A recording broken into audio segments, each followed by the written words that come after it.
Саламатсыздар ма? Мен Батыс Қазақстан облысы Бәйтерек ауданы Қасым Аманжолов мектебінің тарих пәні мұғалімі Дәкешева Ағзыла Батырғалиқызымын. Менің қорғайтын сабақ жоспарым Қазақстан тарихы пәнінен 10-шы сынып оқушыларына арналады. Бөлімі мәдениеттің дамуы. Сабақтың тақырыбы тарихи және мәдени ескерткіштер. Оқу бағдарламасына сәйкес сабақ тақырыбына сай, дала өркениетінің белгілі тарихи және мәдени ескерткіштерін зерттеу, типологиялық ерекшеліктерін ескере отырып, тарихи және мәдени ескерткіштерді классификациялау оқу мақсаттары басшылыққа алынды.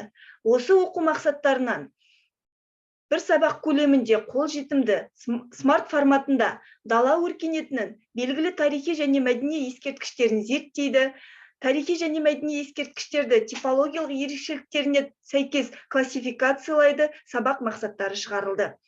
Ойлау деңгейінің дағдысы, жоғары ойлау дағдылары. Тарихи концептілер, негізгі фокус маңыздылық, қосымша ұқсастық пен айырмашылық. Осыған сәйкес оқушы бойында тарихи талдау және түсіндіру дағдыларын жетілдіру көзделеді.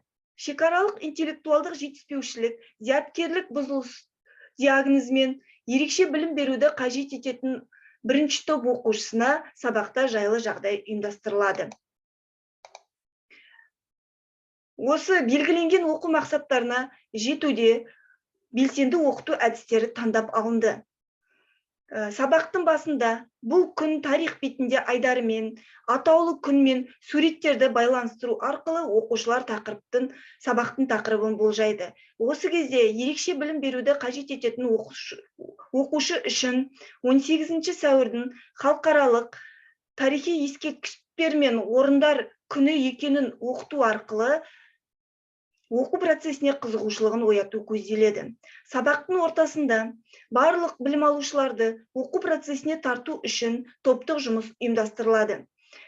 Киелі орындардың 4 түріне сәйкес, мысалы, Қазығұрт тауы бұл тарихи ландшафттық ескерткіш, Сарайшық қалашығы археологиялық ескерткіш, Қожа Ахмет Яссауи кесенесі діни мінәжат ететін ескерткіш, Мәңгілік ел салтанат аркасы тарихи оқиғаға немесе тарихи тұлғаларға арналған ескерткіштің 4 түрі 4 топқа сенімді дерек көздерін, яғни ықшамдалған мәтін арқылы беріледі. Оқушылар деректерді топта талдап, негізгі ойын анықтайды. Оқылым дағдысын қалыптастырып, жасалынған ескерткіштің төлқұжаты бойынша шетелдік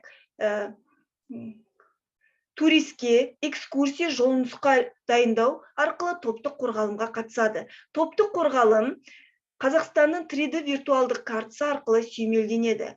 Осы ретте ерекше білім беруді қажет ететін оқушы топ мүшелерінің көмегін алады.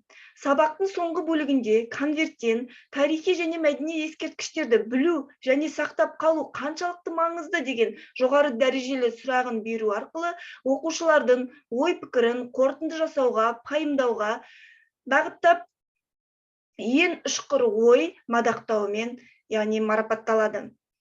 Осылайша фактологиялық, мазмұндық білім қалыптастырушы бағалау тапсырмалары арқылы бекітіледі. Ең алғашқы дала өркениетінің белгілі тарихи және мәдени ескерткіштерін зерттеу оқу мақсатына сәйкес топта анықтама картасы толтырылады.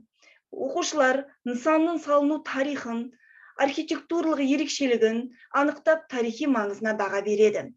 Ал ерекше білім беруді қажет ететін оқушы үшін тапсырма көлемі 3-ші топ деңгейінде, 3-ші топ құрамында мөлшерленіп беріліп, яғни осы аталған критерийлерге тән тұжырымдарды сәйкес орналастыруға ұсынылады.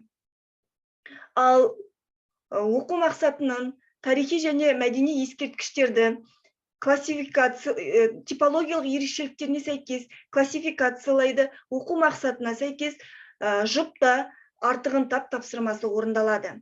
Оқушылар логикалық қатардағы типологиялық топтасуды және логикалық қатардағы артық сөзді дәлелдейді.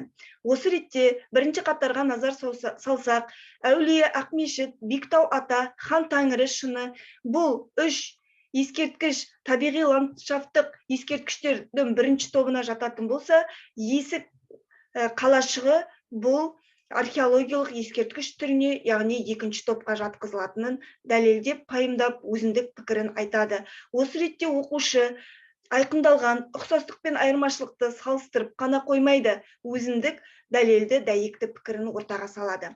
Ал ерекше білім беруді қажет ететін оқушы үшін осы тапсырмада қосымша уақыт беріледі, жұбының қолдауы арқылы ынталандырылады. Номер 3-ші қалыптастырушы бағалау тапсырмасы жеке жұмыс ретінде беріледі. Бұл тапсырма оқушылардың функционалдық сауаттылығын қалыптастыруға, тақырып шегінде алынған білімін өмірде кәдеге жаратуына септігін тигізеді. Осы ретте осы тапсырманың оқу мақсаты дала өркениетінің белгілі тарихи мәдени ескерткіштерін зерттеу.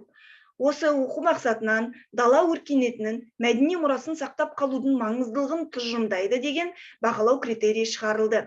Ойлау дағдысының жоғары ойлау деңгейі іске қосылатын болады.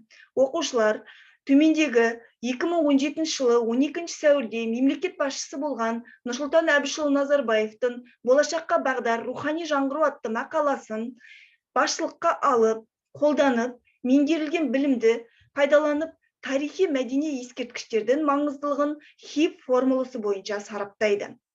Осы ретте дереккөз eHistory порталынан сенімді дереккөзінен алынғандығын атап өткен жөн.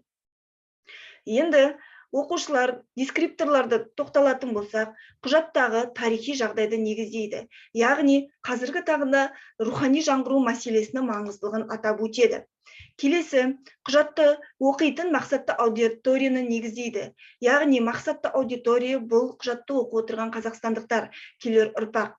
Автордың көзқарасын негіздейді. Бұл жерде жаһандық сын-қатерге төтеп беруде тарихи мәдени ескерткіштерді, яғни ұлтымыздың ажырамас бірлігінің шежіресінің нышаны ретінде сақтап қалу маңыздылығын ашады. Автордың құжатты жазудағы мақсаты осы тарихи мәдени ескерткіштерді сақтап қалудың жолдарын ұсынуымен маңызды. Яғни автор туған жер бағдарламасын Қазақстанның киелі жерлерінің географиясы жобасын іске асыруды қолға алу қажеттігін айтады.